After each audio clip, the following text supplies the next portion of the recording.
The world is changing. Inspiration is everywhere. It has never been so easy to connect, share, and bring people together. We're learning from others and finding the best in ourselves. Challenging our beliefs. Sharing our vulnerability. Overcoming our fears. Transforming ourselves so we can transform the world.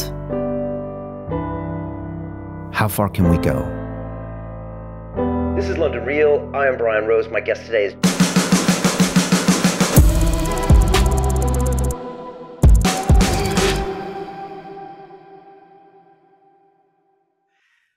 This is London Real. I am Brian Rose. My guest today is G.Edward Griffin, the author, filmmaker, and researcher.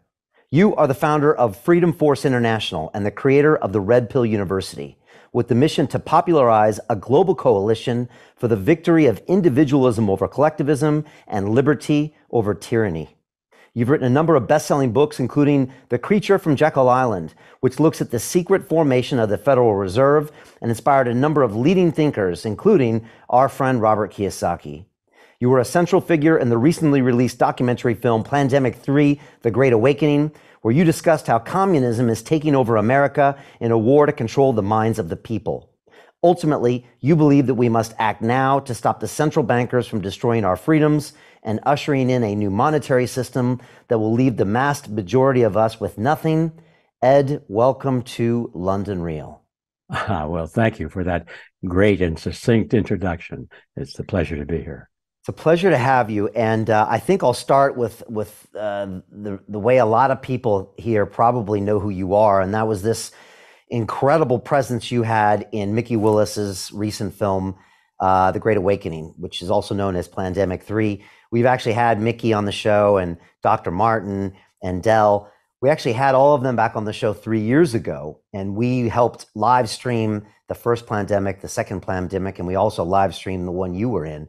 And so I think a lot of our viewers will be very familiar with your major presence in that film. And, you know, it was very powerful, Ed, you know, to see you in these kind of, I think they were colorized versions of black and white film that I believe you made happen a very long time ago. And then to have you come to life in the end of the film and go even deeper, it was really powerful. I would say everybody go watch this film. They can watch it on our Freedom platform at freedomplatform.tv. It's available elsewhere. But can you tell me a little bit about the film, some of the things you were talking about, and just what people can expect if they haven't yet seen it? Well, you're talking about the recent film, but not the old ones. Yeah, well, maybe both, because a lot of those old ones are featured, you know. Yeah, I think to understand the current one, you have to understand those old ones, because that's really my origin. That's my roots. I caught fire. I discovered what the world was really like about 1960. Just a young guy, and I was in the corporate world.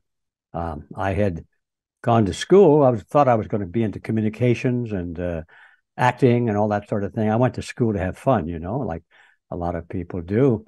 And I did have a lot of fun. I didn't learn too much, thank God, looking back in retrospect, because even at that time at the universities, they were teaching some pretty garbagey stuff, and I wasn't paying any attention. But anyway, I was having fun. I thought I would go into radio and television, and I did work in a television station, and I had my own radio shows and all that as a young guy. So I came out to Hollywood thinking that was going to be my life, and I discovered then that, well, there were a lot of young people there with talents much greater than mine, and they were washing cars and bussing dishes and waiting for that big moment, you know. By this time I was married. I had one child and half of one on the way. And I thought, I was running out of money. I said, this is not working. I think I better get a real job. So I went into the corporate world, and that's where we pick up the story. And I was climbing the corporate ladder. Then I came across some pamphlets and some literature that was sort of thrust at me. Didn't have much interest in it. But the first one I remember was a little blue booklet about the United Nations, revealing the secret truth about the United Nations. And of course, I was offended deeply because I knew that the United Nations was our last best hope for peace. I knew that because I had learned that in school. Well, this pamphlet was saying that that was not true. So I got incensed and I went to the library and did some original research, which surprised me. But I was curious about that. And I soon discovered from the books I read, mostly from pro-UN sources, that this pamphlet was right. There was a lot of chicanery going on there, a lot of deception, and it just jolted me. I discovered I had a crusader gene, and all of a sudden I was thinking about something other than myself. I was thinking about more than just, well, how much money am I going to make? How am I looking? What kind of a house am I living in? A nice enough car? All those materialistic things. All of a sudden, I began to be indignant about the fact that I was being lied to about something so important as the future of our country and the future of the world. And all of a sudden, I had this crusader gene rattling, and so I quit my job at the big corporate. It was a big insurance company, actually. It was Equitable Life Assurance Society, and I decided I was going to use what skills I had in the field of communications to do some agitating and some spreading of the truth of what I was learning. So I started to produce some very low budget documentary films. Now we're into the track here. Very low budget. First, we started with film strips, as they called them in those days, which a series of still pictures on a roll of 35 millimeter film. And you set up the projector in the auditorium and you start to play a recording. And that was the soundtrack. And at periodic points in the recording, there'd be a beep sound. And that's when the operator would turn the knob to the next frame. And it worked pretty good, but that was all we had. That was really low budget. And then we got really good. We got a couple of $1,000 donated to us, or invested, I should say, in us to produce a 16 millimeter film. So that's when we started to use 16 millimeter black and white film. And we couldn't afford a studio, so we used my living room in my home as the studio. And it's a very small living room, but it looks pretty big in the video. We moved most of the furniture out and brought in some chairs where people could sit. We had our own little real audience there. Some of my family, some of my neighbors, some of my friends, some strangers we didn't know about.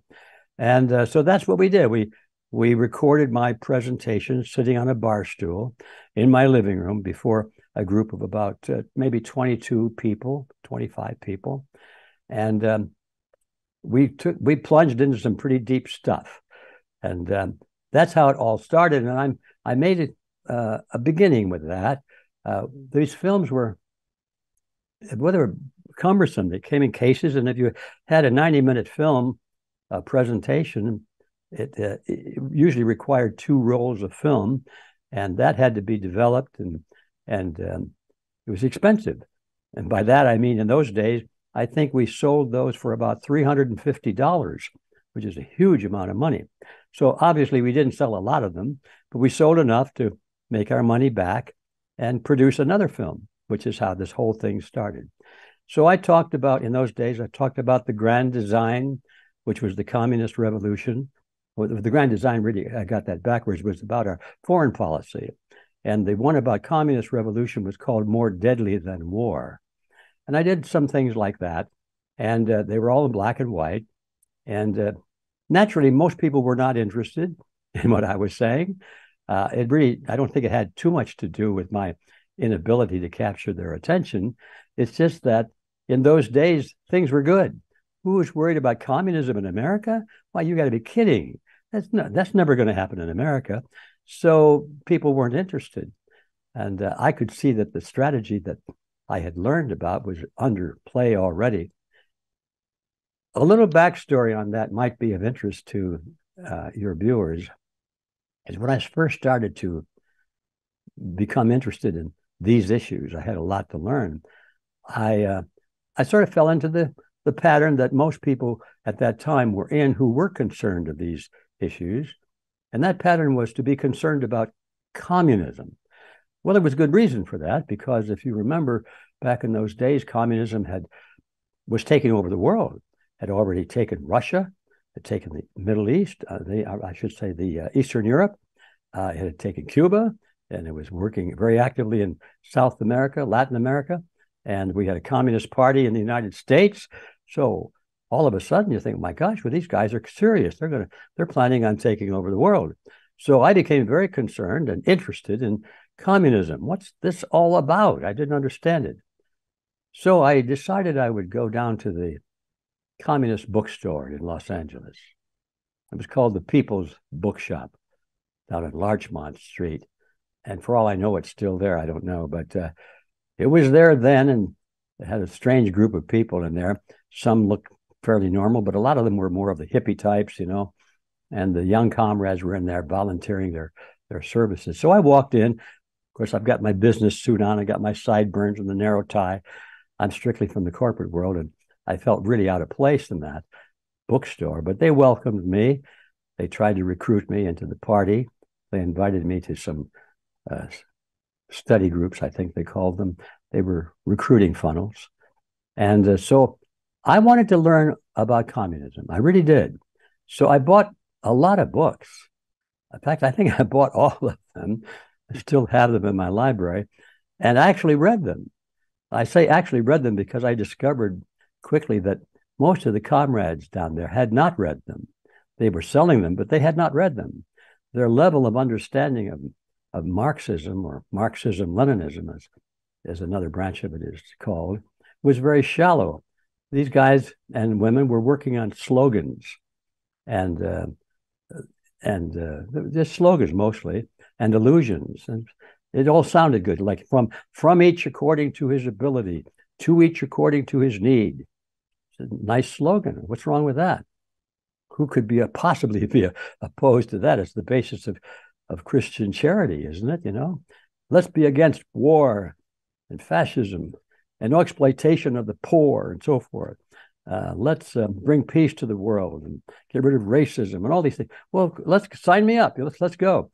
But that's where the comrades were at in the bookstore. But I read their stuff, and I actually read the collected works of Vladimir Ilyich Lenin. And that's where you really get into the sticky stuff. Lenin was the theoretician of the Communist Party. Marx had nothing to do with the Communist Party. He was just a writer, a theoretician, an ideologue, and most of his ideas weren't his at all, I found out later. He was merely repeating what he had heard from others. But his book got published, and so his name is attached to those ideas. But they're all ideas, and I learned quickly that no country had ever fallen to Marxism.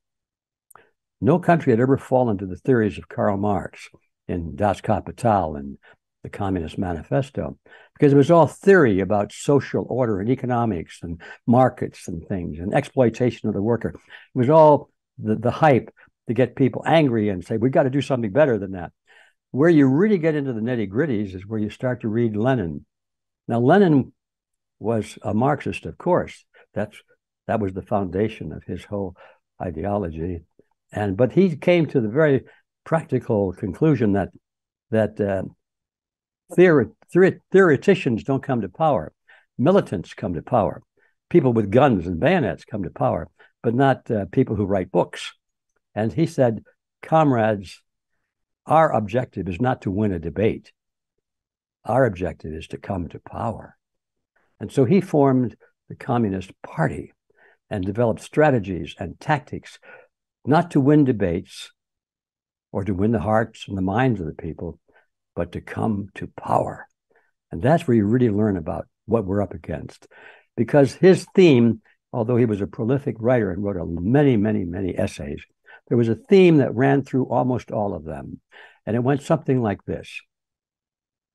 He would say, comrades, if we are trying to take over a country, and the country has a strong tradition of the culture that's different from ours, and they're strongly nationalistic, and they like their traditions, do we go into them and say, everybody, let's become internationalists and throw off your traditions and adopt communism? And he said, of course not. Don't be silly. Why, they would never do that. So what we must do is go in and say, we love these traditions. We are nationalists. We hate communists. We are anti-communists. We want to fight against communism. He said, then they will like us. Then they will support us. Then they will follow us. They will make us their leaders. And then when we become their leaders, we can betray them. And then he said, we don't have to win debates then, because if anyone disagrees with us, we shoot them. Now, that in a nutshell is Lenin. And if people don't understand that, they don't understand what they're up against, because that's what the world really is being driven by. It's not communism or Marxism or socialism. It's being driven by Leninism, which is coming to power by any means whatsoever. So that's what I did. Brian, I got into all of that stuff. And you asked me, how did that happen? And just sort of one step after the other, just exploring and learning. And each step I took, and at every level of enlightenment that I was able to achieve, I became more enraged, more alarmed, more determined to get the word out about it. And it's just the pattern of my life ever since then. It's been pretty much the same, except for the fact that in those days, I had no idea how deep and how huge this topic was. Each time I learned something, I think, well, now I got it. And then I discover a month later, well, no, that was just the beginning. There's something else to learn. And that process is still going on. Wow. And so go ahead. I think that's enough. That probably answers your question. No, that was fantastic. So first of all, I have a soft spot for independent media because 12 years ago, I started this program. And at the time I had YouTube, which I've struggled with for censorship recently, but we'll talk about that later. But the fact that you were able to create your own media, back in the 60s, by any means necessary with these various tools and using your living room and, barely scraping by to get the money to do it. I mean, I find that really inspiring. And obviously a lot of that was used in the Great Awakening. Fast forward 60 years ahead, why is this message relevant today? Because it clearly is, because it was a big part of that film. Why do people need to know about this today, especially in America? Well, I think that's almost self-evident that what I was talking about back in the 60s was more in terms of, hey, everybody, if we don't stop this process, something really bad is going to happen in the future. Look over there. Don't you see those storm clouds on the horizon over there? They could come here. So that was then. And that's why most people weren't interested, because now those storm clouds are little ones and they're way away. They're not going to come over here. So now why is it relevant today is because now the storm clouds are overhead and the lightning bolts are shooting down around our bodies right now. It's here. So nobody can be so complacent anymore. And I seldom hear people say, well, that could never happen here in America, because it is happening. And it's pretty clear that we're coming to the final stages. The window of opportunity to avoid the total collapse and calamity of society and civilization, literally, is closing. The time span is narrowing. We have to act now.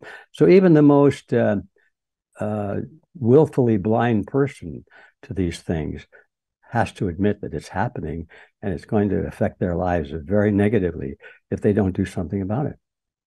Yeah, it's interesting. So I went to Boston to go to school, and I graduated in '93. And I went back to Boston last year because my daughter is going to school there, and she just visited over the summer.